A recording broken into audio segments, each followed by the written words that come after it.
नमस्कार। BA first year economics first paper और आज का हमारा टॉपिक है ब्याज का प्रतिष्ठित सिद्धांत। ब्याज का प्रतिष्ठित सिद्धांत जिनका प्रतिपादन professor Pegu, professor night, professor walrus ने किया था। बाद में इस सिद्धांत की वैज्ञानिक व्याख्या प्रोफेसर मार्शल के द्वारा की गई। प्रतिष्ठित अर्थशास्त्रियों का ये विचार था कि पूंजी, संपूर्ण देश की संपूर्ण पूंजी की मांग की जाती है और जिसकी पूर्ति ऋणदाता या बचतकर्ता, साहूकार, महाजन और बैंकों के द्वारा की जाती है। और जिस बिंदु पर पूंजी की मांग और पूंजी की पूर्ति एक समान हो जाती है, उसी बिंदु पर ब्याज का निर्धारण होता है। तो इसमें सबसे पहले देखते हैं पूंजी की मांग, डिमांड ऑफ कैपिटल। तो पूंजी की मांग क्यों होती है? तो प्रतिष्ठित अर्थशास्त्रियों ने कहा कि पूंजी में उत्पादकता का गुण होता है, पूंजी प्रोडक्टिविटी प्रदान करती। इस कारण से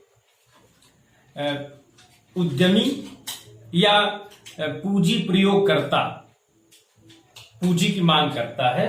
जब ब्याज की दर, अब इसमें आगे उन्होंने कहा कि जब ब्याज की दर उत्पादकता से अधिक होती है, अर्थात उत्पादकता कम है, ब्याज की दर अधिक है, तब पूंजी की मांग कम हो जाती है। जब ब्याज की दर कम होती है तो उत्पादकता अधिक होती है और पूंजी की मांग भी अधिक होती है। तो इस प्रकार से जो वक्र बनता है इसका, पूंजी की मांग का वक्र जो है ये बाएं से दाएं नीचे की ओर गिरता हुआ होता है, क्योंकि ब्याज की दर से इसका विपरीत संबंध होता है। इसी प्रकार से पूंजी की पूर्ति, तो पूंजी की, प्रतिष्ठित अर्थशास्त्रियों ने बताया कि पूंजी की पूर्ति जो है वो बचतकर्ता के द्वारा की जाती है, ऋणदाता के द्वारा की जाती है, जिसमें संगठित क्षेत्र, बैंक, असंगठित क्षेत्र के महाजन, साहूकार, ये लोग क्या करते हैं कि बचत करते हैं और पूंजी की मांग करने वालों को पूंजी की पूर्ति प्रदान करते हैं। अब यहां पर पूंजी की पूर्ति जो है वो ब्याज की दर से सीधा संबंध रखती है। यदि ब्याज की दर अधिक होती है तो पूंजी की पूर्तिकर्ता जो है वो अधिक ब्याज से लाभ उठाने के लिए ज्यादा बचत करते हैं, बाजार में पूंजी की पूर्ति में वृद्धि करते हैं। तो इस प्रकार से ब्याज की दर जो है वो पूंजी की दर, जो पूंजी की पूर्ति है वो सीधा संबंध है। तो ब्याज की दर अधिक होने पर पूर्ति अधिक और ब्याज की दर कम होने पर पूर्ति की जो है पूर्ति कम हो जाती है। तो इस प्रकार से जो वक्र बनता है पूंजी की पूर्ति का, वो धनात्मक होता है, बाएं से दाएं ऊपर की ओर जाता हुआ होता है, क्योंकि पूंजी की पूर्ति और ब्याज की दर में सीधा संबंध है। आइए अब देखते हैं कि प्रतिष्ठित अर्थशास्त्रियों ने ब्याज का निर्धारण किस प्रकार से किया है। तो एक शार्डी के माध्यम से इसको समझने का प्रयास करते हैं। जब पूंजी की मांग 50 रुपए थी, कम उसमें देखें तो ब्याज की दर 4% थी और पूंजी की पूर्ति केवल 10 रुपए। अब यहां पर ये स्पष्ट है कि जब ब्याज की दर कम है तो पूंजी की मांग अधिक है, और जैसे ही ब्याज की दर बढ़ती है, 4 से बढ़कर 5% हो जाती है, पूंजी की मांग घट करके 40 रुपए आ जाती है। इसी प्रकार से जब और ब्याज दर तुम्हारी बढ़ जाती है, 6% हो जाती है, तो वहां पूंजी की मांग 30 रुपए हो जाती है और पूर्ति बढ़ करके 20 से 30 रुपए हो जाती है। जब 8% ब्याज हो जाता है तो पूंजी की मांग बहुत कम हो जाती है, 15 रुपए हो जाती है, जबकि पूंजी की पूर्ति बढ़ जाती है। और इसी प्रकार से जब ब्याज की दर 10% हो जाती है तो पूंजी की मांग घट करके 5 रुपए हो जाती है और पूंजी की पूर्ति बढ़ करके 45 रुपए हो जाती है। अब इसको एक रेखा चित्र के माध्यम से भी हम स्पष्ट कर सकते हैं।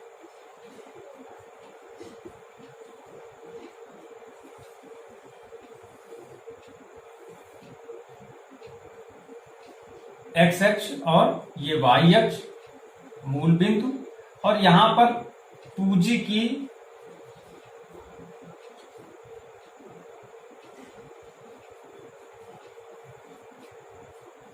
मांग व पूर्ति, और यहां पर ब्याज की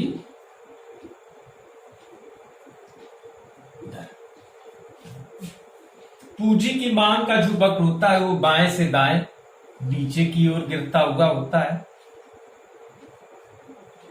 डिमांड ऑफ कैपिटल, और गिरता हुआ क्यों होता है इसके पहले हमने समझा था, क्योंकि ब्याज की दर यदि अधिक होती है तो पूंजी की मांग कम हो जाती है, और जब ब्याज की दर कम होती है तो पूंजी की मांग ज्यादा हो जाती है। तो इस कारण से जो मांग वक्र होता है वो बाएं से दाएं नीचे गिरता हुआ होता है। इसी प्रकार से पूंजी की पूर्ति का जो वक्र होता है वो बाएं से दाएं ऊपर की ओर जाता हुआ होता है, और बाएं से दाएं ऊपर जाता हुआ क्यों होता है, क्योंकि पूंजी की पूर्ति ब्याज की दर के बीच में जो धनात्मक संबंध होता है। यदि ब्याज की दर बढ़ जाती है तो पूंजी की पूर्ति बढ़ जाती है, क्योंकि पूर्तिकर्ता जो होता है, पूंजी का पूर्तिकर्ता, वो बढ़ी हुई ब्याज से लाभ उठाना चाहता है। तो इस प्रकार से जहां पर जिस बिंदु पर पूंजी की मांग और पूंजी की पूर्ति का वक्र एक दूसरे को विभाजित करता है, काटता है, उसी बिंदु पर ब्याज की दर का निर्धारण हो जाता है।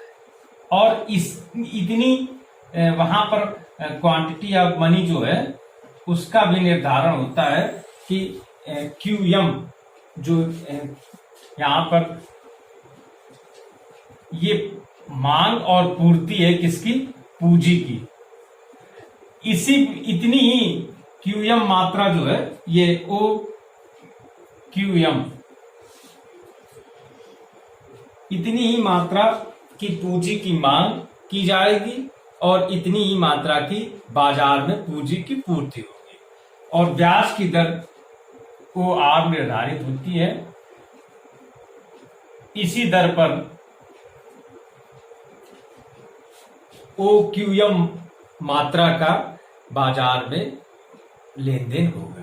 तो इस प्रकार से प्रतिष्ठित अर्थशास्त्रियों ने पूंजी की जो प्रतिष्ठित सिद्धांत है ब्याज का, इस प्रकार से उन्होंने स्पष्ट किया कि पूंजी की मांग और पूंजी की पूर्ति का बिंदु जिस बिंदु पर एक दूसरे को काटता है उसी बिंदु पर ब्याज की दर निर्धारित हो जाती है। इस सिद्धांत की आलोचना भी की जाती है। आलोचना की जाती है इसकी, आलोचना के प्रमुख बिंदु है मान्यताएं गलत हैं इसकी,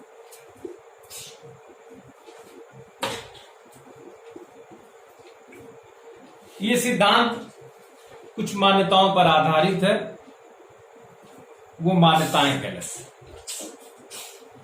पूंजी की मांग केवल उत्पादकता के आधार पे ही नहीं होता है, और इस कारण से भी पूंजी की जो ये मान्यता है ये गलत है।